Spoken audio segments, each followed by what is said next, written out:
గారి మీద దాడి కూడా సుత్తితోటే. అంటే ఎందుకు ఈ రకమైనటువంటి వీటికి రిజార్ట్ అవుతారో అది వాళ్ళకే తెలియాలి. కాకపోతే ఏం జరిగింది అని అంటే మొత్తం నిన్న రౌడీజాన్ని అంటే ఇన్ని రోజులు చేశారు అనేటువంటి దానికి నిన్న క్లియర్ డిపిక్షన్ వచ్చింది. ఈసీ కంట్రోల్లో ఉన్నా సరే ఏ రకంగా నిన్న ఇవాళ కూడా ఇప్పుడు ఇందాక కూడా నేను చెప్పేది పులివర్తి నాని గారి మీద ఏ రకమైనటువంటి దాడి జరిగింది.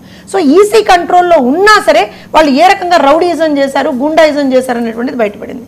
సో డెఫినెట్గా గత 5 సంవత్సరాలుగా వాళ్ళు ఎంత చేశారనేది ప్రజలకు కూడా అర్థమైపోయింది. ఇవన్నీ చూస్తుంటే నిన్న ఒక పౌరుషం అండి ప్రజల్లో. నాకు తెలిసి పొద్దున్న 6:30 నుంచే లైన్లలో నిలబడ్డారు ప్రజలు. చాలా చోట్ల ఈవీఎంలు మొరాయించిన, కొన్ని చోట్ల వీళ్ళు ఈ రకంగా గొడవలు సృష్టించాలని ప్రయత్నం చేసిన, ఈవెన్ అదే తెనాల్లో ఎక్కడైతే ఒక ఎమ్మెల్యే అభ్యర్థి ఒక సాధారణ సామాన్య ఓటర్ని కొట్టాడో అక్కడ కూడా ఆ ఓటర్ మీద దాడి జరుగుతుంటే కూడా పక్కకు జరిగారు తప్పించి ఒక్కళ్ళు కూడా ఓటు వేయకుండా వెళ్ళిపోలే. సో ఓటు వెయ్యాలి అనేటువంటి ఒక కృత నిశ్చయంతో ప్రజలు ఉన్నారు. ఎక్కడెక్కడి నుంచో దేశ విదేశాల నుంచి వచ్చారు. అలానే పక్క రాష్ట్రాల నుంచి కూడా అక్కడ సెటిల్ అయినటువంటి వాళ్ళు కూడా లేదు మా రాష్ట్రానికి మేమేదో చెయ్యాలి అనేటువంటి ఒక ఉద్దేశంతో వచ్చారు. సో ఖచ్చితంగా ఒక రకంగా ఎట్లా అయిపోయింది అని అంటే వాళ్ళ రౌడిజానికి వీళ్ళ పౌరుషంతో ప్రజల పౌరుషంతో నేను సమాధానం చెప్పానండి.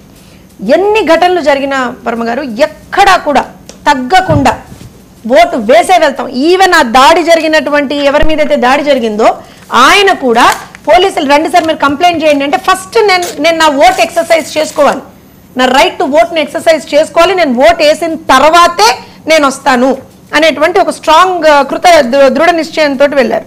అయితే ఇక్కడ ఇంకొక విషయం అండి, దాడులతోటే మేమేదో అంటే వాళ్ళ పాపం వాళ్ళని కూడా ఏమో అనలేం వర్మ గారు. పాపం ఫ్రస్ట్రేషను, పాపం కోపం, పాపం చేతగానితనం, పాపం నిస్సహాయత, పాపం ఉన్నటువంటి 5 సంవత్సరాలు వాళ్ళు ఏదైతే ఒక అహంకారాన్ని చూపించారో అవన్నీ కూడా ఇవాల్టి రోజున వాళ్ళకి అంటే ఓడిపోతున్నాం అని ఎప్పుడైతే తెలిసిపోయిందో they couldn't resist themselves but to resort to such kind of violent acts.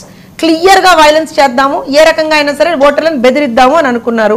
దాంట్లో కూడా సఫలీకృతులు కాలేకపోయారు. ఆఖరికి ఏం చేశారు, బేలేడుపులు ఆడడం స్టార్ట్ చేశారు. నిన్న రోజా, తర్వాత అనిల్ కుమార్ యాదవ్, ఇందాక అంబటి రాంబాబు ఇక బేలేడుపులు ఆడడం స్టార్ట్ చేశారు. At the end of the day ప్రజలు చాలా క్లియర్గా ఒక మ్యాండేట్ ఇచ్చున్నారండి. క్లియర్గా మ్యాండేట్ ఇచ్చున్నారు ప్రజలు.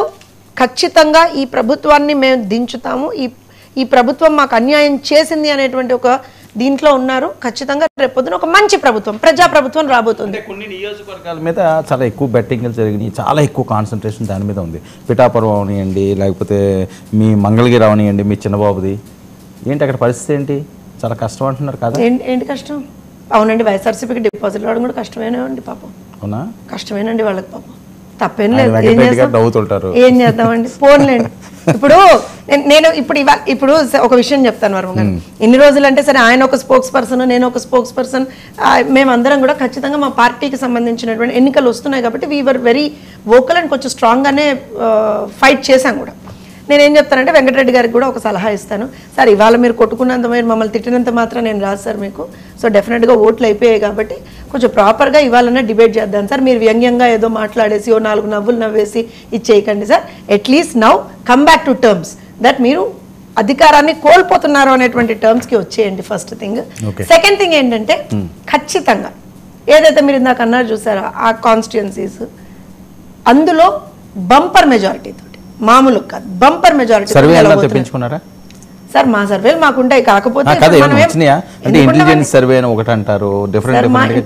మా పార్టీ మీకు గనక నిజంగా చెప్తే ఈవెన్ సీట్లు ఇవ్వడానికి ముందర కూడా నేను ఇదివరకు కూడా చెప్పాను మీకు, మన ఛానల్ డిబేట్లోనే చెప్పాను, సీట్లు ఇవ్వడానికి ముందర కూడా మేము సర్వేలు చేసే సీట్లు ఇచ్చాం, టికెట్లు ఇచ్చాం. అలానే ప్రతి ఎవ్రీ ఏమంటారంటే రెగ్యులర్ ఇంటర్వెల్స్ మేము రెగ్యులర్ సర్వీస్ చేసుకున్నాం. ఎన్ని సర్వీస్ చేస్తుంటారు? ఇప్పుడు మా పార్టీ ఇంటర్నల్ విషయాలను కూడా మీకు చెప్పాలి. డెఫినెట్ గా రెగ్యులర్ ఇంటర్వెల్స్ లో ఎవ్రీ వీక్ అలా మేము చేసుకుంటూ వెళ్ళాం. ఎంతకన్నా ఒక గ్రాఫ్ మనది ఇదైంది, వేర్ ఆర్ ది లాక్యునాస్ అన్నీ చెక్ చేసుకుంటూ వెళ్ళాం. సో డెఫినెట్ గా మాకున్నటువంటి సర్వేల ప్రకారంగానే మీకు చెప్తున్నాం, బంపర్ మెజారిటీ తోటి అటు పిఠాపురం కానివ్వండి, లేకపోతే మంగళగిరి కానివ్వండి, కుప్పం కానివ్వండి, ఇలాంటి ఆల్మోస్ట్ ఇప్పుడు నిన్న వాళ్ళు అంత పెద్ద రాద్ధాంతం చేశారు దర్శిలో, అంత పెద్ద రాద్ధాంతం చేశారు. గొడ్డపాటి లక్ష్మి గారి మీద దాడి చేశారు లిటరల్గా. ఆవిడ నేను ఆ క్యాంపెయిన్కి వెళ్ళానండి దర్శికి. ఎంటైర్ క్యాంపెయిన్లో ఒక్క తప్పుడు మాట కూడా ఆవిడ బూచపల్లి గారిని మాట్లాడలేదండి. ప్రత్యర్థిని గురించి ఒక్క తప్పుడు మాట మాట్లాడలేదు, ఒక్క ఒక్క తప్పుడు పదజాలం వాడలేస్తాను. అయినా సరే నిన్న ఎన్నికల సమయంలో ఓటింగ్ డే